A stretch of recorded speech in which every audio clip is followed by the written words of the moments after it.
پچھلے 50 سال اس سے زیادہ عرصے سے عوام کو یہ یقین دلایا گیا ہے کہ آرڈیے غذائی اجزاء کی سطح کافی ہے، لیکن کیا یہ طبی طور پر واضح غذائیت کی کمی کو روکنے کے لیے کافی ہے؟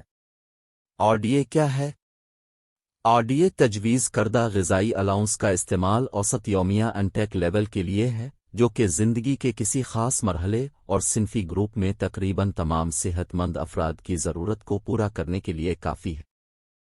تعریف کے مطابق آر ڈی اے غذائی اجزاء کی کم ترین سطح ہے جو کمی کو روکنے کے لیے ضروری ہے۔ یہ افراد کو شدید کمی کی بیماریوں سے بچنے میں مدد کرنے کے لیے بھی واضح طور پر اہم ہے، لیکن یہ زیادہ سے زیادہ غذائیت کے مسئلے کو دور کرنے میں ناکام رہتا ہے۔ آر ڈی اے کے ساتھ یہ حیرت انگیز ہے کہ شدید بیماریوں کو کم کرنے میں بہت کامیاب رہا ہے۔ تاہم ایک اور سوال یہ پیدا ہوتا ہے کہ کیا وٹامنز اور منرل کی آر ڈی اے لیول تنزلی کی بیماریوں سے بچنے کے لیے کافی ہے؟ بہت سی انحطاطی بیماریاں اور دائمی بیماری زندگی بھر میں نشو و نما پاتی ہے، بصورت دیگر صحت مند افراد کو اس وقت متاثر کرتی ہے جب وہ کم سے کم توقع کرتے ہیں۔ جدید طرز زندگی کے چیلنجوں سے نمٹنے کے لیے اس وقت کم سے کم خوراک کافی نہیں ہو سکتی۔ اگر میں صحت مند غذا کھاتا ہوں تو کیا مجھے اب بھی سپلیمنٹس کی ضرورت ہے؟ یاد رکھیں کہ صحت مند غذا کھانا زیادہ سے زیادہ غذائیت کے کسی بھی پروگرام کے لیے ایک ضروری بنیاد ہے اور اچھی غذا کا کوئی متبادل نہیں ہے۔ امریکن میڈیکل ایسوسی ایشن کے جریدے سے جو 2002 اور 2012 کے سال میں الگ الگ 2 مضامین شائع کرتا ہے۔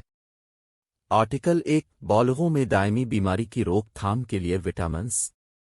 اپنی تحقیق کے ذریعے ان آزاد محققین نے یہ نتیجہ اخذ کیا۔ کچھ وٹامنز کی سب سے زیادہ مقدار، اس سے اوپر کی سطح جو کلاسک وٹامن کی کمی کا باعث بنتی ہے، دائمی بیماریوں کے لیے ایک خطرے کا عنصر ہے اور عام آبادی، خاص طور پر بوڑھوں میں عام ہے۔ سب سے زیادہ فولک ایسڈ کی سطح، وٹامن B6 کی سب سے بہترین سطح کے ساتھ، اور B12 دل کی بیماری، نیورل ٹیوب کے نقائص اور بڑی آنت اور چھاتی کے کینسر کے لیے خطرے کا عنصر ہیں۔ وٹامن ڈی کی کم سطح اوسٹوپینیا اور فریکچر میں حصہ ڈالتی ہے، اور اینٹی آکسیڈنٹ وٹامنز کی کم سطح وٹامن اے، ای اور سی کے لیے خطرہ بڑھ سکتی ہے۔ کئی دائمی بیماریاں۔ آرٹیکل 2 مردوں میں کینسر کی روک تھام میں ملٹی وٹامنز۔ روزانہ ملٹی وٹامن سپلیمنٹ نے 11 سال کے علاج اور فالو اپ کے دوران کل کینسر کے خطرے کو نمایاں طور پر لیکن معمولی طور پر کم کیا۔ کینسر کی روک تھام میں سپلیمنٹس۔ میں نے امریکن میڈیکل ایسوسی ایشنز کے ذریعہ جو 2 مضمون شیئر کیے ہیں ان میں سے کہ سپلیمنٹس کا استعمال تنزلی کی بیماریوں کے خطرے کو کم کرتا ہے، اور میرے ذاتی خیال سے کہ صحت مند غذا سے زیادہ غذائی اجزاء آپ کو ہونے والی تنزلی کی بیماریوں کو روکنے کے لیے کافی نہیں ہو سکتے۔ کون سا سپلیمنٹ میرے لیے موزوں ہے؟ فارمیسی سے لے کر ریٹیل سٹورز تک ہزاروں سپلیمنٹ برانڈز فروخت ہو رہے ہیں، اور آپ کو یقینی طور پر اس بات کا یقین نہیں ہے کہ کون سا برانڈ جانا ہے یا آپ کے لیے ضروریات کی ضرورت ہے۔ یہاں میرے ذاتی خیال سے آپ کے ساتھ ایک چھوٹی سی شیرنگ ہے کہ پہلے آپ کو شیلف سے سپلیمنٹ کی قسم کو سمجھنا ہوگا، اور دوسرا آپ کی ضروریات کو جاننا بہت ضروری ہے۔ ایسی صورت میں آپ کو اندازہ نہیں ہے کہ آپ کو واقعی کس چیز کی ضرورت ہے۔ ہو سکتا ہے کہ آپ صحت اور تندرستی کے مشیر حاصل کرنے پر غور کر سکتے ہیں جس کے بارے میں آپ سوچ سکتے ہیں، یا آپ مجھے یہاں ایک پیغام بھیج سکتے ہیں جہاں مجھے آپ کی مدد کرنے میں یقیناً خوشی ہوگی۔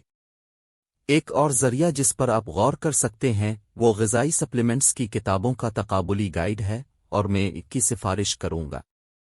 بنیادی طور پر یہ کتاب کینیڈا کے سابق ممبر پارلیمنٹ اور ممبر قانون ساز اسمبلی برٹش کولمبیا کی طرف سے لکھی گئی ہے، جہاں یہ امریکہ، کینیڈا، میکسیکو اور کولمبیا میں 1600 سے زیادہ غذائی سپلیمنٹس پر ایک جامع مارکیٹ ریسرچ فراہم کرتی ہے۔ نیچے دی گئی ڈسکرپشن میں لنک پر کلک کر کے مزید معلومات حاصل کریں۔